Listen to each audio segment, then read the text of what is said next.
What's up, comic book readers? Welcome to Too Many Comics. I'm your host Eric, and today we're taking a look at a title published by IDW Publishing. Lock and Key.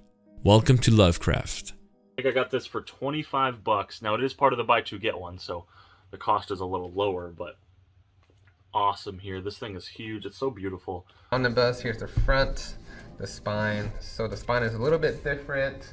Then let me grab the first one to show y'all. So we have volume, let me put it in order because I know you guys get mad. So we have volume 1 and we have volume 2. This is still a great read. I am just really enjoying this. And there is, this series really does remind me of early issues of The Walking Dead. You know, before it became a multimedia phenomena, The Walking Dead was a really nice, quaint, self-contained story where you were developing your characters, and they developed naturally. They developed organically, and that's what I'm seeing here with Stillwater. And we also, not to really overemphasize the comparison to The Walking Dead, but there's also that sense of foreboding. Is it Theo Ellsworth? Is it a cartoonist who did a really fascinating, weird book where it starts off and it says like, you're gonna be this we put your mind inside of a robot body. Now you're riding around in this robot suit for the rest of the book. So this is you. And it's like, close your eyes and push your face closer to the book, and then open your eyes and turn the page, and you're going to be in this robot body. And I thought that was and it was something about you being kind of an active participant in the panels and the storytelling when you're reading that I think gives you this connection where you can have a movie on and just be like, drawing in your sketchbook or talking to the person on the couch next to you. But for a comic to even happen, you have to be like turning the pages and ingesting it in such a active way. Yeah. And there's an example. I wish I had it. It's something I should have in my collection. Maybe we'll take a look at it in another episode.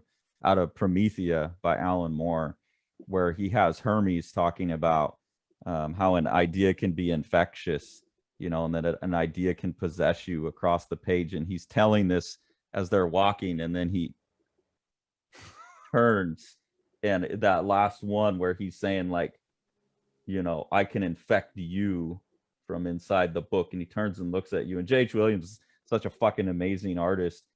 That's the time I got shivers. I was like, oh shit. And it worked because I still think about that. I just talked about it now. Like, he crossed that boundary through the page and infected me with that idea that I'll never forget. And that shit was still absolutely chilling. Excellent. Have we talked about, JH doesn't use photo reference at all? Yeah, I knew that only because when he was working on Promethea, he used to be involved in the Wildstorm message boards. He would go post there every now and then, and I was like heavy on those as a young artist. And I remember asking him how he went about doing it in a way that was efficient time-wise, because I was wanting to do that. And he said, I just have like photo recall. It's the worst advice ever. He's just like, I'm just really good at this stuff.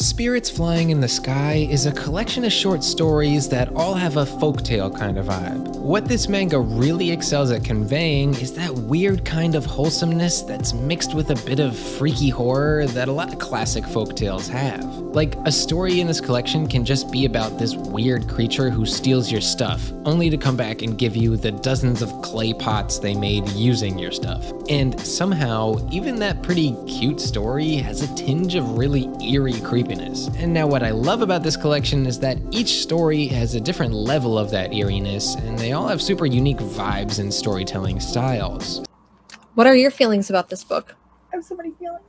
My first feeling is, where the hell is my record? Because I pre-ordered the vinyl for the first issue, and it's not here, and it's late, and I'm sad, and I just want the vinyl because I wanted to show it off to you guys today. It's the personal conversations and the almost quiet moments that I feel like make that I would say of all of this duo's books. It's like the quiet moments with them. Sean Murphy, yeah, but like it's got those same vibes. And who is the other one from Death Orb? Alejandro Aragon. Yeah, it's got those vibes to it, man. Like, I love it. I love it. It's got those kind of vibes. So if you like those two artists, you'll love the art in this. I really enjoyed was the heterochromia, where he's basically just got 3D eyes. Like, I kept on thinking that the entire time when I looked at him, like, dude, it'd be kick-ass to see a 3D movie with that guy. Batman 117. The end of the Tynan run. And it, like, what's that? It's better to go out with a bang than a whimper. That's not this. This is a whimper. The art's great, mostly. It's there's some action panels are a little confusing by Jimenez, but it's dynamic. It's, the character designs are fun. It's colorings by Mori is also fun. It's just it's a stupid ending to a stupid ass mega event, and like they're referencing issues of shit I didn't read, which I get, but like it kind of like this ending just sort of like that, and we're done, sorta. And nothing's getting resolved. It's all getting reset, literally, and it's just kind of, what the hell? It's another useless event that went nowhere. It should have been great. It should have been a super scary scarecrow. Get it? Scary. Tank Girl. This is the wonderful world of Tank Girl strikes again. This is number 1. We got Monsters Unleashed, number 1. Monsters Unleashed number 2. Vampirella number 1. Hacks Slash. It's a little bit of water damage, but it's still readable.